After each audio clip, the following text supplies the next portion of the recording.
myself, and I. It's me, myself, and I. Me, myself, and I. It's me, myself, and I.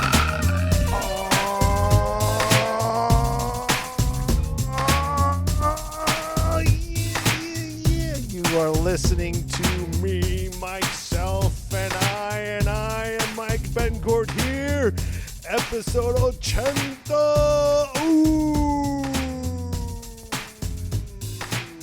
Uno. Episode 81. Hello, everybody. I'm Mike Betancourt. I am here at The Post in Modesto. The Post is my next comedy show on October 25th. Hosted and promoted by Roman Guzman. Roman Guzman is here with us right now. Roman, please say hello to all the MMIkers. Good morning. Have you ever listened to my podcast? I have. You have? Yeah, I have. Okay, so you know. Yeah. Okay, cool. Just double checking. Because some people look at me weird like, why is he acting so stupid right now? That's my I'm podcast. used to it. I'm sorry. We were supposed to have an announcer. You have your own personal announcer. Yeah, that's right. Let's back up. Okay, let's back up. We'll have... Okay, I'm about to introduce Roman Guzman, but before I introduce Roman Guzman, we have to introduce his announcer, the voice of Roman Guzman. Yeah, you can say it. Roman Guzman! There we go. There's Roman Guzman. Hello. Hi. How are you? Let's order. We are ordering. This is a restaurant, ladies and gentlemen. It's an Italian restaurante. And I go ahead. You order while I'm talking. All right, And here's now what we're gonna Roman do. Guzman is about ready to order. Hold on. This is Veronica.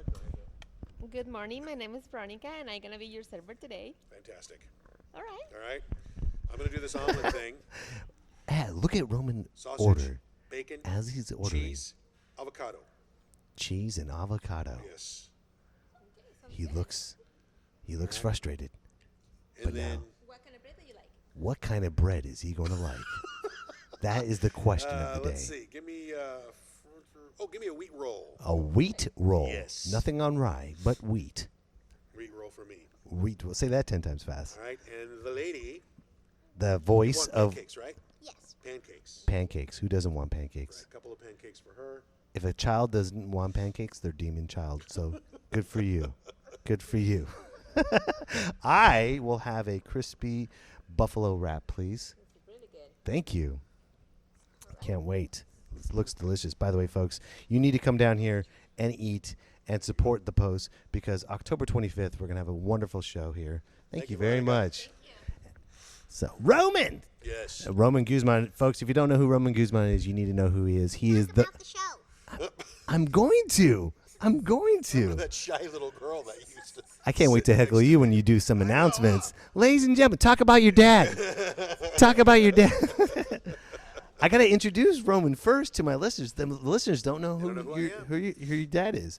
So Roman Guzman is a DJ on 105.5 FM, The River, here in Modesto. How long you been part of the River? Well, I've been there now almost 14 years. Almost 14 years on the river. Wow. Yeah. Wow.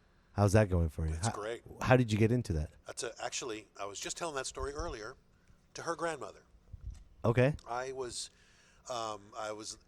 moved to the Central Valley. Uh-huh. I was working at a music store. I was managing a music store back when Blockbuster was around. It was Blockbuster Music, which nobody remembers. They had music stores. They had Blockbuster Music? Blockbuster Music. What year? This was late 90s now, I guess. Okay. Yeah, late 90s. And I was managing the store here. Warehouse came in, bought them all out. I lost my job, and I needed to work. I had child support Right. payments to make and a lap dance habit to support. So I found the first job I could get. She doesn't know what it is. The first job I could get that I grabbed was at Walmart. I was working graveyard at Walmart in Modesto. Wow. Yeah, and it was kind of brutal. And I was Wow. there for about a year. And there was one day, I was working graveyard for a bit, and they finally moved me to days. And I was in the electronics department. And there was a woman flipping through CDs, and I asked her if she needed any help. Now, I was trained by Safeway. I worked there for 8 years, because at Walmart, most of the employees there aren't asking you if you need anything. You're just, you're in the way of their break, their lunch, and going home. So, but I was trained Safeway training, so I walked up to her, asked her if she needed any help, and she said she was looking for music that was going to be instrumental music to play in the background of a commercial that was going to play on the radio. Because she was the station manager of, at the time, 93.9 The Ranch, a country station here in Modesto. Okay. And we started talking, and I mentioned that I was very interested in radio, and I even kind of looked into it. But in order to get into radio around here, you have to take a class, get an internship, work for free, and hope at some point to get on the air. It'll probably be overnights, holidays, and it's just kind of a drag. And I couldn't do that. I couldn't afford to do that. I had bills to pay. And she said, well, they were one of the last privately owned stations, so she invited me over to show me around. And the next morning I drove out there. She was doing the morning show. Her name was Sue Nichols. She was doing the morning show, and when she was off the air, she showed me around, offered me a weekend position on the air. Right off the bat. Right off the bat. And I said, I think you might have mistaken. All I know about radio is WKRP in Cincinnati. WKRP. Never even That was a been in TV show back in the station. day, kids. That was a TV show. So Go she ahead. said, no, I'll train you to be the DJ I want you to be. She said, this way you're not coming in with a lot of bad habits and what we call crutches and all these other things. What do you mean by crutches? Crutches are something that a DJ will just kind of fall back on all the time. It just becomes habit and it becomes rote. They call them a crutch. It's just an easy way. For example, somebody uses as a stall tactic to where there's a lot of ums and uhs. Oh, okay. Yeah, things like that. Or just a little phrase that you say all the time, it just becomes a crutch. You're not even thinking about it anymore. It's just a horrible bad habit. It's a bad habit. You know what? I've developed a very bad habit on stage. Yeah. I developed this weird laugh that I do on stage. And my wife's like, you don't laugh like that. And I've been catching myself. I'm like, I don't laugh like that. How funny. Yeah. I just recently, it just happened. Right. I became comfortable to laugh like that. It's a crutch. Right. Yeah. Interesting. Go ahead. I'm sorry. So she said, what you'll do is you'll work weekends, you'll be pre-recorded until you get used to the technology, and then you'll go live. The owner wants everybody live on this station. I said, great. So we had to make what's called an air check tape, right, which is just literally at the time a cassette even, a cassette of just my voice, doing what we call a break, coming out of the music, back into the music, just me talking. Right. Do a little story, do some sports, do some weather, and then let the boss hear that. He gives it the final approval, and then next thing you know, I'm on the air. So meanwhile, I'm still working at Walmart, and every day I'm driving to the station, and I'm just learning how to use everything. We make the air check tape, and she takes it off to Manteca, where the boss lives. I'm at work the next day, and I'm on my break. I get a phone call. When I never got calls at work. It was very strange to hear, Roman, you have a phone call. Especially at Walmart. Yeah. You're like, people like me at Walmart? People know who I am? So, and I was in the break room. So I pick up the phone back there, and it was Sue Nichol. And she said, hey, listen, I played your tape for the owner, and he's not interested in having you on weekends. And I thought, well, it was a long shot, it was a long shot. And without the education of radio broadcasting. She said what he wants is you to do middays, Monday through Friday, live, full-time. Go put in your 2-week notice as soon as you hang up the phone with me. Get out of here. I just stood there, silent, which is a rare thing with me. Just dead air. Your first dead air moment. What did you see? She's like, are you kidding me? And I'm like, Sue, she said, Roman, just do what I tell you, and you'll be happy. Unbelievable. Oh, I hung up the phone, and I kind of looked at the break room, and everybody's kind of looking at me, and I said, I think my life just changed forever. And then I walked out, went to the boss, and said, hey, I'm going to put in my, and he was like, are you sure, Roman? Are you sure you know what you're doing? I'm like, I have no idea what I'm doing. I'm putting in my 2-week notice. I'm not going to let you talk me out of it. Wow. Yeah, and then could you imagine if they talked you out of it? Yeah. You wouldn't be here. I would have played it safe. Oh, yeah. Wow. Yeah. And that was a full-time job at Walmart? Full-time job at with Walmart? Benefits, yeah. Wow. Yeah, How long were you working at Walmart? A couple of years. I was there a couple of years. Like 4 years, probably? Maybe 2.5. But still, that's a consistent paycheck. Right. To take care of your family. Yeah, exactly. And you said, no, I'm going to take this jump. Radio, man. Oh, my God. These are those are those opportunities that are less than once in a lifetime sometimes. Right. You know what I mean? Right. So it's like, I have to do this. I have to do this. So I was middays for maybe 6 months. Bless you, by the way. She sneezed. Oh, you didn't sneeze? Oh, you coughed? Well, what do you say for cough? You ignore it just like I did. Okay. All right. Yeah, otherwise Never you mind. Conversation. I'm sorry for bothering you. So 6 months into this thing, I'm middays, right? For a little while, I was doing both jobs for a little Right. bit, but I'm middays on the ranch playing country music and learning really fast about country music because she asked me before I took the gig. She's like, "Do you know about country music?" And I absolutely lied through my teeth and said, "Oh yeah, country music, sure." I didn't know anything. I knew Willie and Dolly, and that was it. I love Willie Nelson. It was all How could I you knew. not love And this Willie? was classic country too, fortunately. So I knew a little bit. I love classic country versus new country. Me too. I'm not a country fan, Oh, but classic country, absolutely. 100%. Some of the new stuff at the time, the new stuff was like Travis Tritt. Okay. You know, at the time, that's what was new. Right.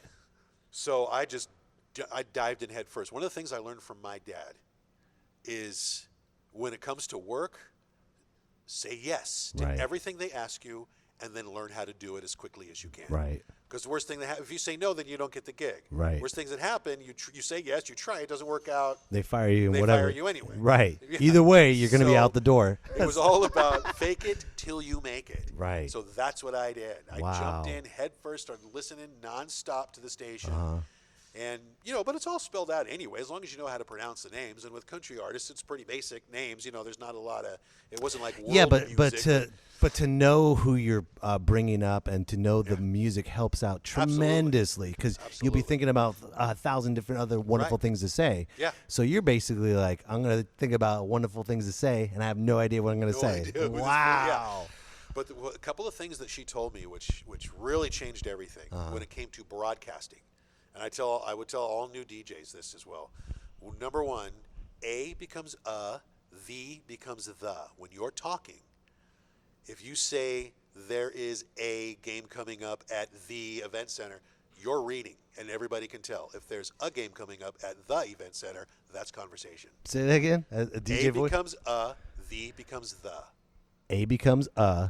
the becomes the. It takes what sounds like reading and it turns it into a conversation. That's interesting. She said, don't think about, this is the way she put it. She said, don't think about the thousands and thousands and thousands of people who are listening to you in their cars and in their home and in their workshops. And she don't think about any. Think about the guy sitting at the bar next to you and just talk to him. Right. Just talk to that guy. And that's what I did. I just tuned everything out and I just talked to that guy when I was on the air.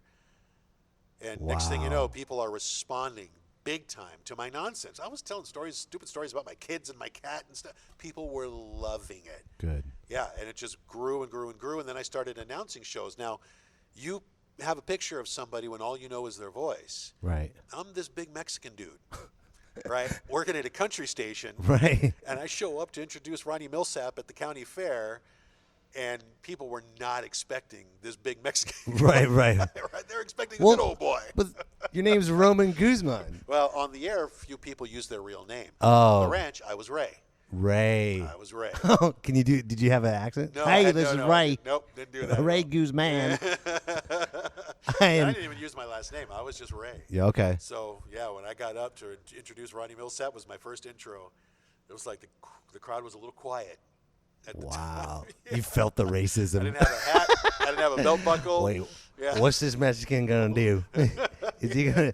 It's not a mariachi band. This is true country. Dag nabbit.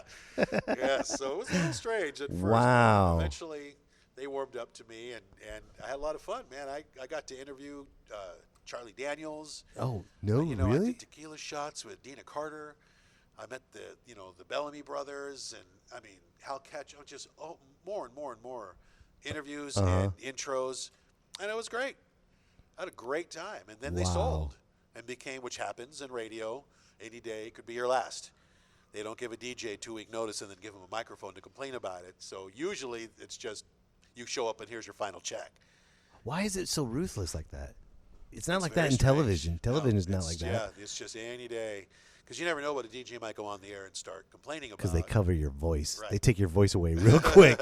You're off the radio. Yes. Yeah. Radio. Exactly. So, literally, now I was working at the ranch, but I was listening to the Your river. kid's making funny faces. I know. She's I'm hilarious. used to it. I'm used to it. She's making all these funny faces, and I'm trying to listen intently to Roman, and she's like, "Bah, bah." Good for you. Keep doing it. So I was listening to the river. At the time, it was a smooth jazz station. Okay. It was a jazz station. So I was working at the country station, listening to the jazz station. Mm-hmm. And in radio, we all kind of got to know each other, you know. So I go to work one day at the ranch, and he's literally handing me my final check. Oh, man. How many years? Taking it with one hand. I'd been there, I guess, maybe about 5 years at that point. Okay. So So you've been established. I'd taken my final check with one hand and dialing the river with my other. Literally at that moment. And I called up and I said, hey, this is Ray. And we were around the block from each other. I said, hey, this is Ray from around. And hey, Ray, what's going on? I said, listen, I just got my final check and I need a job. And a month later, I was doing mornings at the river. So what were you doing for that month? Sleeping in. Oh, just saving. Okay, so sleeping in, yeah. Okay, sleeping in and watching TV and eating nachos in my chonies. It was actually it was a nice month for me. Nachos in your chonies. That's your next. That sounds like a depressed. That's a depressed country song. I sit here with my nachos and my chonies. Don't know if I want to order pizza ravioli. Nachos in my chonies. So there it was. They put me on the ranch. I've been doing mornings there ever since. Wow, congratulations. What a beautiful story. Isn't that awesome? Yeah. And Roman and I met at a comedy show. We were met at Chris Teixeira's show. Right, that's you were in the audience. Yeah. Good thing I was nice to you that night. You want to tell them how we met or what I said to you or just the whole there was a heckler, right? Yes. Oh, that's right. Yeah. That was my birthday show. Yes. That's right. Yes. That's right. Go We ahead, were you tell celebrating them. my birthday. So we had a great big VIP room at Strings in Manteca, and you were headlining. Right. And so me and all my friends are in that room, and there was some old dude at the bar who was actually there to see the Raider game. Oh, And that's instead, right. Mike Betancourt was there instead, and he was not happy. That's right. I forgot about that. And he started getting disruptive. Actually, he was kind of quiet during everybody else until you got on stage. I'm not a bad person, you know? You kind of bring that stuff I out in always people, I guess. do. I don't know if it's the way I act, but it's just like, I don't like him. I don't like him. That guy was so mad. He started yelling and screaming and cussing, and you looked over him and you said, dude, it's preseason. What's your problem? That's right. And then you got a huge laugh, and that made him even more angry. He was not liking being laughed at by a whole room of people.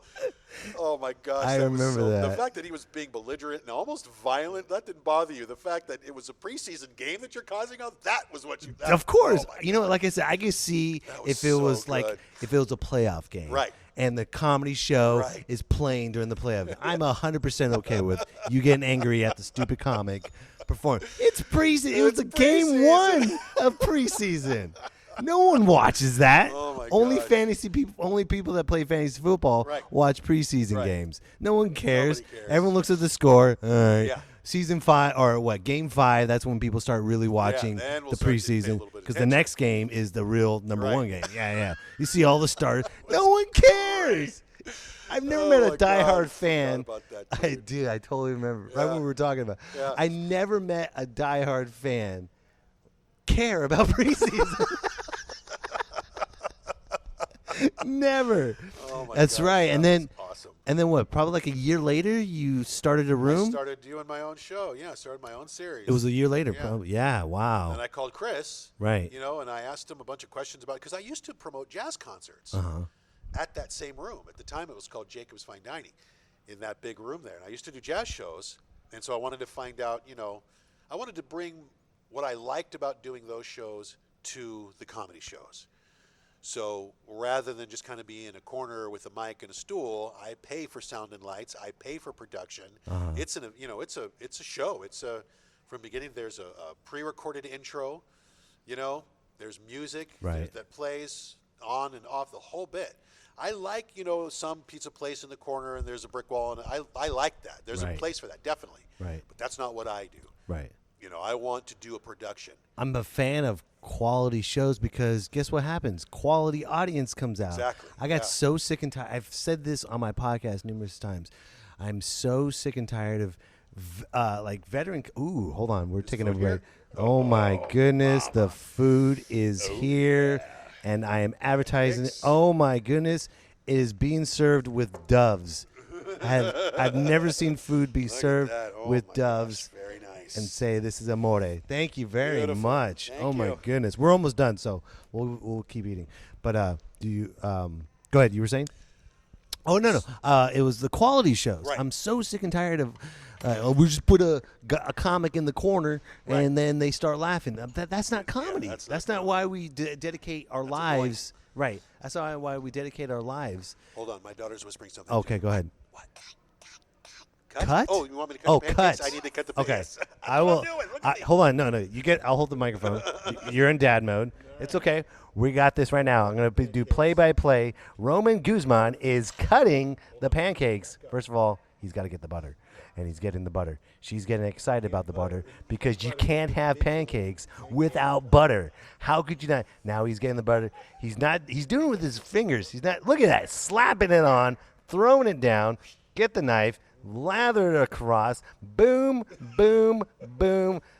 Butter's flickering all over the place, but she's excited because she's about to have pancakes here on the Me, Myself, and I podcast. And I'm just going to keep talking and keep making it funny, but Roman's almost done. He's almost there. We're not running out of time. We are wasting time. You are literally listening to me waste time while you got to keep cutting it. Keep cutting it. Almost done. She's not – oh, my goodness. Taste it. It is crazy. This is amazing. You're almost done. And it'll be done. We're doing play-by-play of how he's cutting the pancakes right now. And you can't finish. Keep going. Keep going. It's not done until you put the syrup on. You got to put the syrup on. Okay, put the syrup. There you go. Boom. And that's it. You want to wash your hands? Or, I'm just kidding. No, but Roman Guzman puts on a very, very wonderful quality show. Work. Yeah, it was. Just like producing a comedy show. That's right. But Roman does you do such a great job promoting the show. And you were at this last location for 2 years. Yeah, almost 2 years. Sold out One shows. show after another. One after another. Sold out, or at least close, Some of them even a little over, I'm sure, the legal capacity. We just kept bringing people in. It was great. Because people were dying for it. Yeah. Modesto needed quality shows that you produce. And a plethora of comedians, of good comics that want to work hard for you. Yeah. Because that's the thing, folks. When someone produces a quality show, comics want to bring their best game forward because, people, they want to hear that laugh. We want to perform in front of quality shows. We don't want to perform in a corner and bang, bang, ding, bang, ding, ding, We don't want to do any of that. But So I tell you, I'm having the time of my life. Good. Doing comedy, doing the shows. Last night I was at the Comedy Spot in Sacramento. Oh, I was in Sac, dude. I did a feature spot there. Nice. My first. How'd it feel? It was great. Congratulations. It was Who a lot headlined? of fun. What's that? Who headlined? Sandra Rizzer. Okay. She's hilarious. She headlined. I love her. Yeah, that was She's awesome. very funny. Jackie Pearl hooked me up with Morty, Nice. and he's, I think that's his show, right? Isn't that Morty? And then Al, names. Anyway, a bunch of really good comedians who are really good friends of mine. You just saw Roman Guzman with a brain fart right there. He turned into Rain Man. He's like, Al, names. Okay, we are back because it seemed like Roman needed to eat because he had a brain fart, and he's like, I need food. And the food was brought to us. And Roman wanted us to eat while we were being interviewed, and I was like, you know what? This food is way too good. That's pretty good, yeah.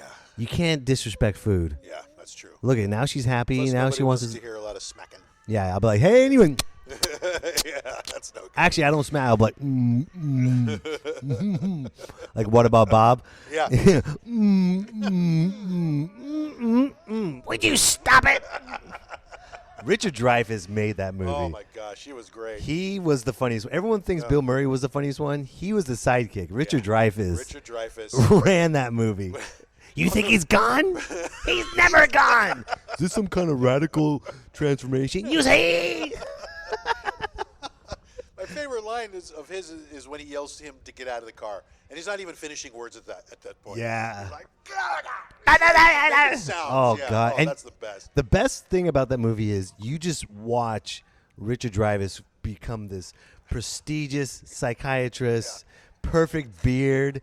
He's all clean, Yep. and at the end of the movie, he is just disheveled. He's destroyed. He's destroyed. Just that symbolizes life. Yeah. You're this perfect thing. Yeah, his hand puppets with his kid. Hannah. You always talk to me. Dad, stop. I love the way when he'd be so frustrated with his wife and he'd just go, Faye. Yeah. And he's like this Yeah. wonderful psychiatrist. Baby steps. Yeah, Baby steps. And that's what happens with Roman Guzman. He went baby steps from Walmart That's right. to working for the ranch. Yeah. Now the river. Ran his comedy show for. Are you playing footsies with me? Oh, was I? Oh, okay. Anyways, baby Subconsciously. steps. Baby steps. And then you did a show for 2 years, sold out at the other the location, bistro, yeah. at the bistro. I was just telling, who's this? Oh, my daughter. I was just telling her how everything I've done in life has prepared me for the next thing that was coming, even Yeah. when I didn't know what was coming. Right. You know, like my training for Safeway is what had me talking to the woman at Walmart to ask her if she needed anything, if she needed help finding anything. Right. That changed my life forever. Right. You know, I worked at a record label for an artist-owned record label. And working in that environment, that prepared me for the other things. Everything prepared me, really, for my radio job. And it also prepared you for stand-up because stand-up is Absolutely. not easy. Yeah. It's not easy. Absolutely. And a lot of people will fail. A lot of people will give up. And I'm not saying it's hard to start late in life. Yeah. When you're in your teens, 20s, you got all the time to take the damage. But, at the same time, it's never too late because you have life experience. Yeah. And without the wonderful life experience that you've had, Yep. you wouldn't be able to be Roman Guzman, the comedian. That's right. And also produce 2 years worth of sold out shows. But, your fans want more, and that's why we are here at the Post, hanging Yeah. out here. It's working, man. It's, we've definitely tapped into something that people want and that, they want to be a part of. I mean, I've got some people who every time they come, they bring another pair of friends. And, it's got to the point where they're reserving a table for 20 almost sometimes. Wow. It's crazy. Wow. And I learned, too, here's the other thing. It's kind of a sad fact, but when it comes to comedians, boy, I don't know any other job where there can be so many really, really good ones that nobody's ever heard. Yeah. Nobody's ever heard of. You know the guys who are famous in making movies Right. or on TV, but everybody else.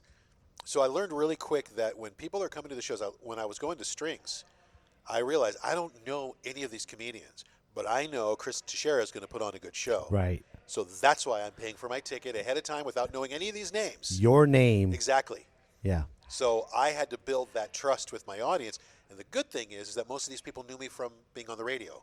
So they already knew me. They already trusted me because they didn't know any better. So once I told them I was doing this, they just started showing up. Oh, she's back. She's back. Veronica. Go ahead, Veronica. Is everything okay? Everything's great. Are you ready to be famous? Oh, more than ready. This is the best waitress here at the Post. I'm looking forward. You going to come to the show October 25th? Of course, I will be here. Tell the MM Micers. Yeah, I will be here. See, perfect. Thank you very much. Thank you. Food was excellent. Coffee's Excellent. delicious. Are you guys ready for dessert? There's a Are dessert? you going to have dessert? What do you think, MM Micers? What do you think, Roman? I don't know, man. I'm going to hold off and have some coffee right now. But Let me thank know you. if change your mind. Yes, I will. Thank you. Thank you very much. I'm glad you guys like it. Eat at the Post, ladies and gentlemen. It's a wonderful place here in Modesto. It's beautiful here. It's very Italian. It looks like an Italian theater here. Right. That's Looks what like it you're is. outside. Yeah, That's you're the thing. outside, It looks like- indoors, outside, being indoors. It's kind of like a night at the Roxbury. Have the club outdoors and have the inside outside. Exactly. This is Chaz Palminteri's vision. I know way too many movies. I'm sorry. Stay in school, Perfect. kids. But I love it because up on the walls, like high up on the walls, there's windows Yeah. that are, but they're not just like painted on the wall. There's actually shutters up there. And There's a lot of love in this place. absolutely. That's what I've noticed. As soon as I walked in, there's so much love. You can feel it. Yeah. This venue has wonderful vibe to it, and I can't wait for everyone to come out. So please get So your excited tickets. about this show. You have a. We're gonna close it up, person. Do you have a link? It's just on Eventbrite. Type That's where in- the tickets are. Eventbrite. Just type in Comedy Night at the Post in Modesto, And as soon as they do that, they should see your big mug pop right up, and they can buy tickets there. That's it, folks. October 25th. So please come out, enjoy the show. We're going to have a great lineup. We got my buddy Nick Larson. He's going to be there. Larson Roman, will be here. Go ahead, Roman. This is your show. Sherry Savage is going to be here, and Danielle Arce, and then I'll be hosting and doing a set too, as well. So there's going to be a lot of comedy that And night. this is the very first show here at the Post, and first one. I'm headlining, and it's such a true honor and a privilege to headline here. Because, first shows, you always want to bring your best foot forward, and Roman's allowing me to run wild here on October 25th. So if it doesn't go well, blame Roman. Don't blame me. I'm just the comic. but if it goes great, you'll take all the credit. It's all me.